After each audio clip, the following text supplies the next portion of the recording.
I don't think I'll ever forget the way she said it. Clara sat across from me at our kitchen table, stirring her coffee like she was trying to hypnotize herself, not even looking me in the eyes when the words fell out of her mouth. If you really loved me, you'd let me see my ex sometimes. She said it like she was asking me to pass the salt. No hesitation. No testing the waters. Just a statement, plain and simple. For a second, I thought she was joking. We had been engaged for 6 months, planning a wedding that had already cost me more than I'd admit to my closest friends, and she suddenly decided to play this kind of game? But when I asked her what she meant, she looked up, completely calm, and doubled down. She said she didn't believe in cutting people off, that her ex, Simon, had been in her life too long to just disappear, and that if I really cared about her, I'd understand. I didn't shout. I didn't break anything. I just sat there and watched her, and for the first time in our 3 years together, I realized I was looking at a stranger. Try me, I told her. That was all I said. 2 nights later, he rang our doorbell. The knock came around 7, just as I was chopping vegetables for dinner. Clara was upstairs getting ready to run errands. I wasn't expecting anyone, but the second I opened the door, I understood exactly who it was. Simon. I'd seen his face before, once or twice on Clara's phone when she was scrolling too quickly to hide it. Now he was standing on my porch in a wrinkled blazer, holding a cheap bouquet of gas station flowers, smirking like this was some sort of sitcom. Adrian, right? He said, sticking out his hand like we were old friends. I'm Simon. I didn't shake his hand. Behind me, I heard Clara's voice at the top of the stairs. She froze mid-step, eyes widening when she saw him at the door. Then, and this is what burned me the most, she smiled. Not a guilty smile, not nervous laughter, but an honest-to-God smile. Like she'd been waiting for this moment. Simon waltzed in without being invited, brushing past me with his flowers. Thought I'd stop by. Clara said you two were cool about me visiting sometimes. Cool. That was the word he used. Like I was supposed to clap him on the back and pour him a beer. Clara took the flowers, still smiling, though her hands shook slightly. Thanks, Simon. That's sweet. I closed the door behind them, set the knife down on the counter, and leaned against it, watching the two of them. You know, I said quietly, I paid for that dress you're wearing, and the car you drive, and the school you just finished, and you thought it made sense to invite him into my house. Clara's face finally lost its smile. Adrian, don't do this. No, I will do this. I cut her off. You wanted honesty? You got it. You want him in your life? Fine. But then everything I gave you, every dollar, every ounce of security, that disappears tonight. Because if you really loved me, you wouldn't be standing here holding his flowers. The silence that followed was heavy. Simon shifted on his feet, clearly not expecting me to react this way. Look, man, don't take it personal, he said, suddenly awkward. She just needs closure, you know? Old feelings and all that. I laughed. The kind of laugh that has no humor in it. The kind that makes people nervous. Closure? Is that what you're selling, Simon? Because last I checked, closure doesn't come with weekly visits and bouquets. Clara finally snapped. Stop it. You're being dramatic. This doesn't have to be a big deal. But it was a big deal. It was the biggest deal of my life. I didn't throw him out. Not yet. I let him sit awkwardly on the couch while Clara fluttered around, trying to make small talk, pretending the tension wasn't suffocating.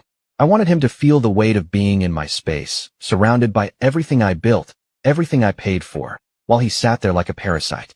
After 10 minutes, Simon made an excuse about having to go. Clara walked him to the door like a lovesick teenager. I stood in the kitchen, arms crossed, letting her dig her own grave. The second the door closed, I spoke. You can keep seeing him if you want, but you'll do it without me, and without a dime of my money. Clara's eyes went wide. You don't mean that. I smiled coldly. Watch me. That night, I didn't sleep.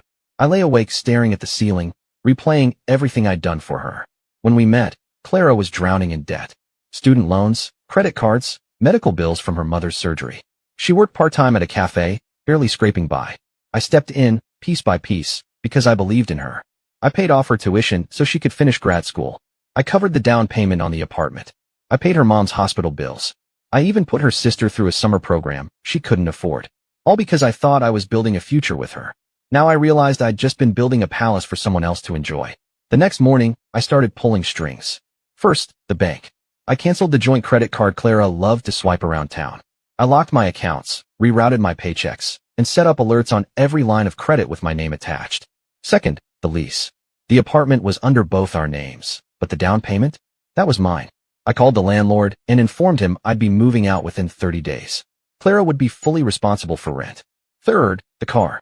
It was registered under me. I drove it to my brother's house and left it there. Clara would wake up to an empty parking spot.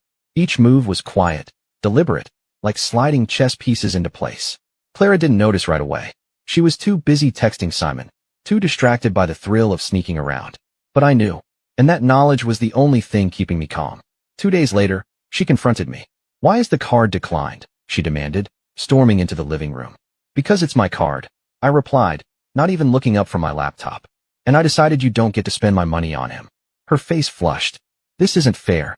You can't just pull everything away." "Fair." I finally looked at her, letting the word hang in the air. "Fair is me paying for your life while you bring your ex into my home? No, Clara. This is justice." She opened her mouth, closed it again, and stormed off, slamming the bedroom door. I almost felt sorry for her. Almost. That evening, my phone buzzed. A text from a number I didn't recognize. "Hey man, it's Simon. Maybe we should talk. Clara's upset. Don't make this harder than it needs to be." I stared at the message for a long time, then laughed to myself. The arrogance. The sheer audacity. He thought he could reason with me. He thought I'd just hand over the keys to the life I built. No, he was about to learn the hard way. Because this wasn't about love anymore.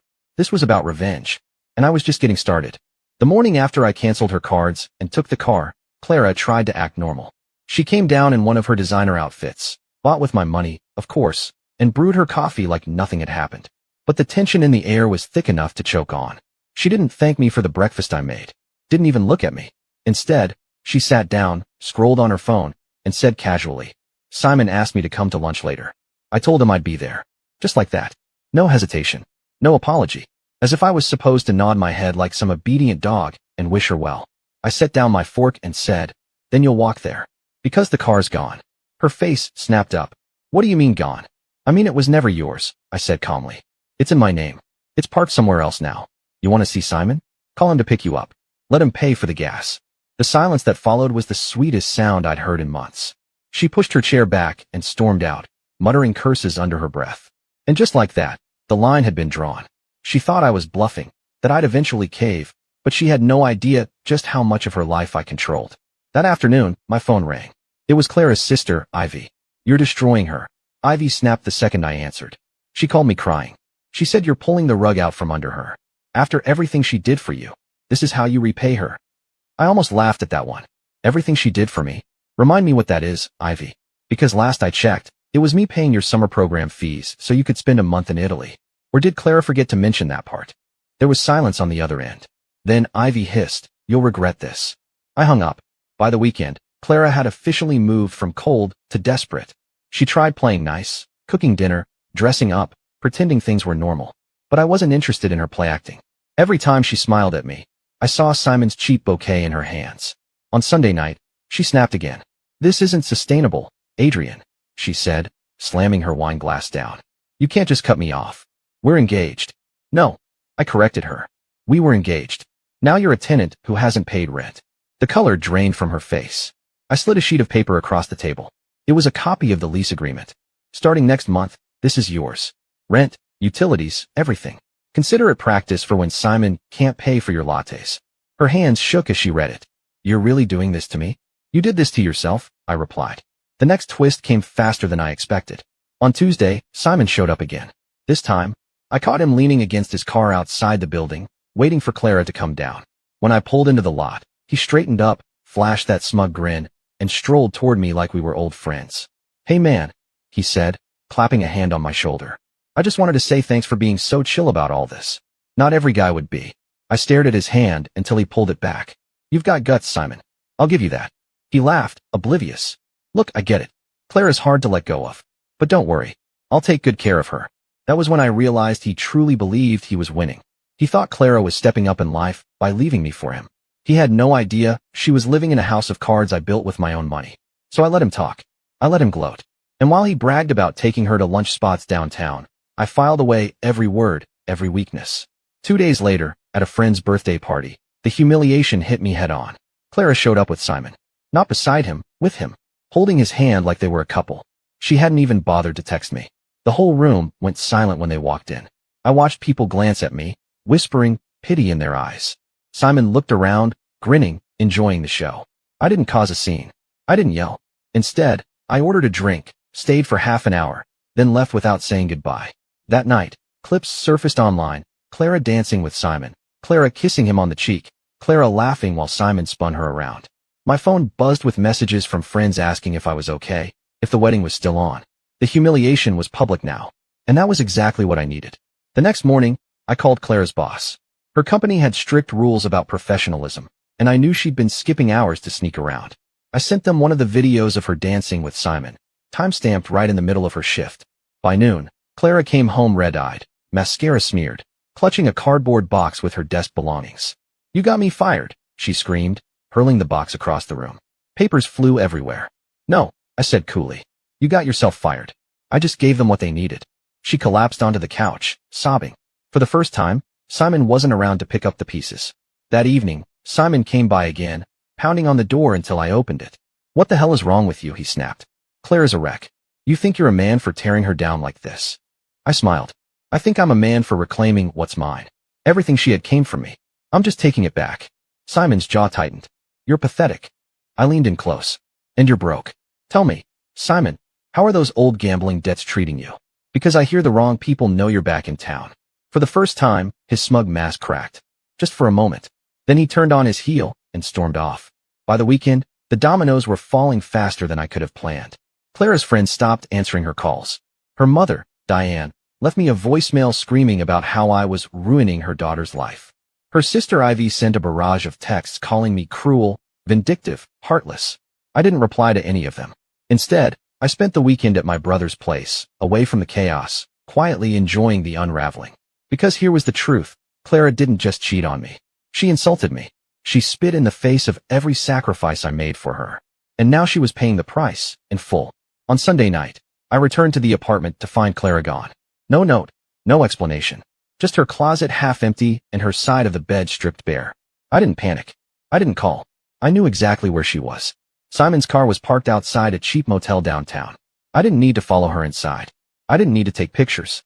I just stood there for a moment, watching the neon sign flicker, before turning and walking away. Because that was the beauty of it. I didn't need to prove anything to anyone anymore.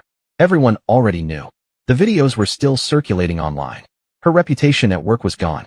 Her financial safety net was gone. All that was left was the final act. And I was going to make sure it hurt. Clara came back 3 days later. She didn't knock, didn't text. I woke up to the sound of the front door opening at 2 a.m., her heels clacking against the hardwood like she owned the place. She dropped her purse on the counter and slumped into the living room without a word. The smell hit me before I even turned on the light. Cheap perfume, cigarettes, and liquor. She looked terrible. Mascara smudged, hair in knots, blouse wrinkled like she'd been sleeping in it. She flopped onto the couch, scrolling her phone, pretending nothing was wrong. "Rough night?" I asked from the doorway. She didn't look up. "Don't start." I leaned against the frame, arms crossed. "So this is what it looks like, huh? Trading steak dinners for motel sheets." Her thumb froze mid-scroll. She finally looked at me, eyes burning with a mix of anger and shame. "You're loving this, aren't you? Watching me fall apart." "Loving it," I said evenly. "No." "Savoring it?" "Absolutely." The next morning, she was gone again. This time, she left a sticky note on the counter. "Don't touch my stuff. I'll be back for it." I crumpled it without a second thought.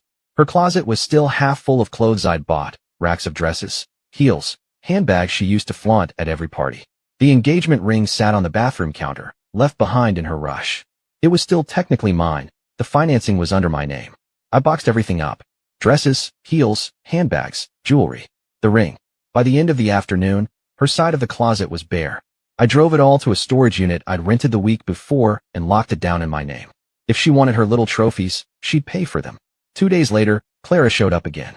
This time she wasn't alone. Simon walked in right behind her, uninvited, grinning like he'd just won a lottery ticket. "Nice place," he said, glancing around. "Shame about the atmosphere, though." Clara shot me a defiant look.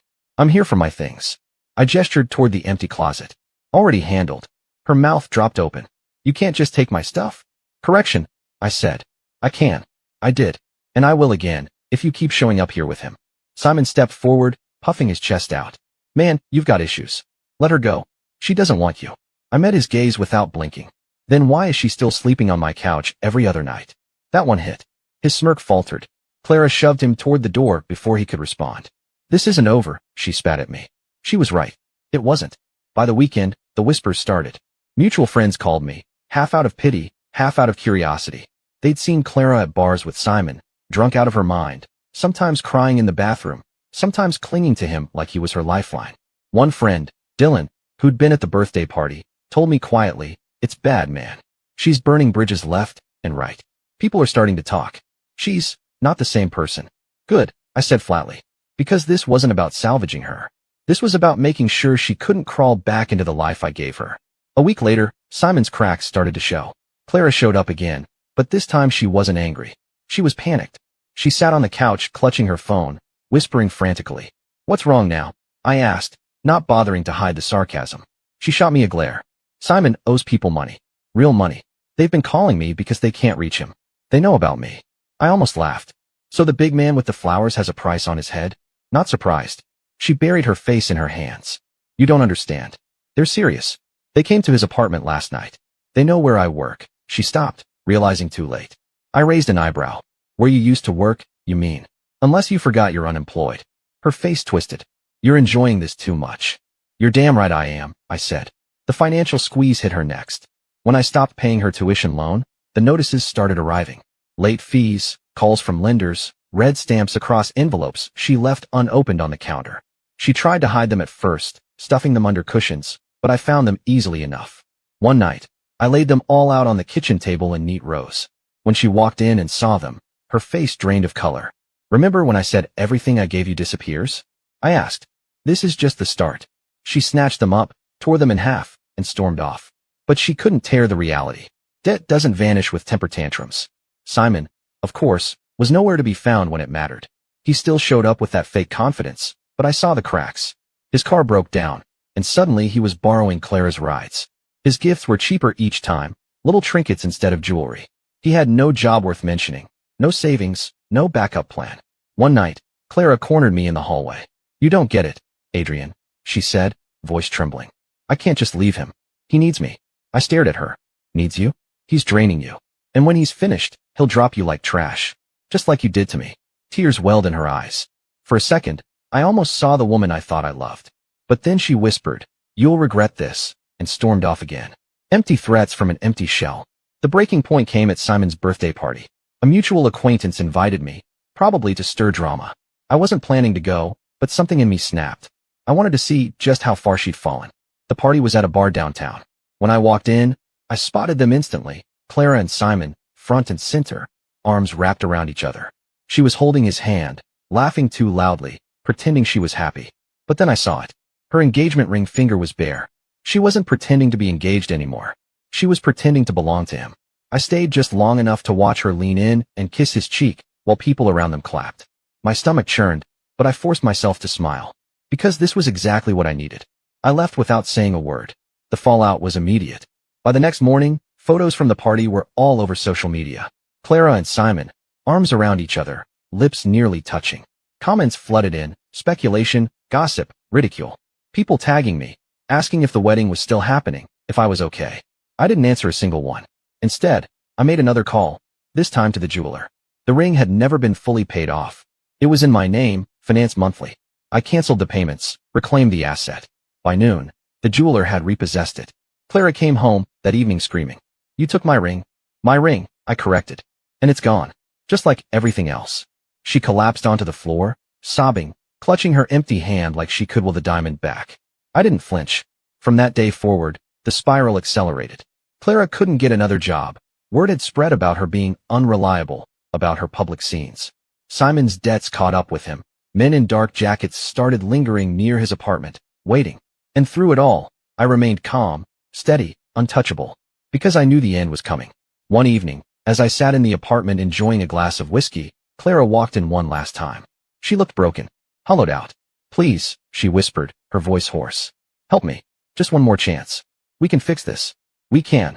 I shook my head slowly. "No, Clara. You made your choice. Now you live with it."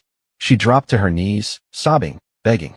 For the first time, I saw genuine fear in her eyes. Not anger, not defiance, but fear. And that was when I knew it was time for the final act. Because revenge wasn't complete until everyone saw what she really was. Until her family, her friends, her lover, all of them, faced the truth at once. So I planned the dinner. The night of the dinner arrived like the calm before a storm. I'd rented a private room in one of the nicer restaurants in town, the kind Clara used to love showing off to her friends. It wasn't cheap, but it was worth every penny. Not because I wanted to impress anyone, but because I wanted the setting to contrast perfectly with what was about to unfold. I told Clara's family it was a rehearsal dinner, a chance to talk through details since the wedding was only weeks away. I didn't mention Clara or Simon by name when I sent the invitations. I wanted them to come curious, unaware. By 7 o'clock, the room was full. Clara's mother Diane sat at the head of the table, sipping wine nervously, Ivy scrolling on her phone, half bored. Friends, co-workers, a few cousins, all dressed for celebration. Then Clara walked in, and behind her, like a shadow, came Simon. The air shifted immediately. Conversation stalled. Forks clinked against plates. Some guests glanced at me, waiting for my reaction.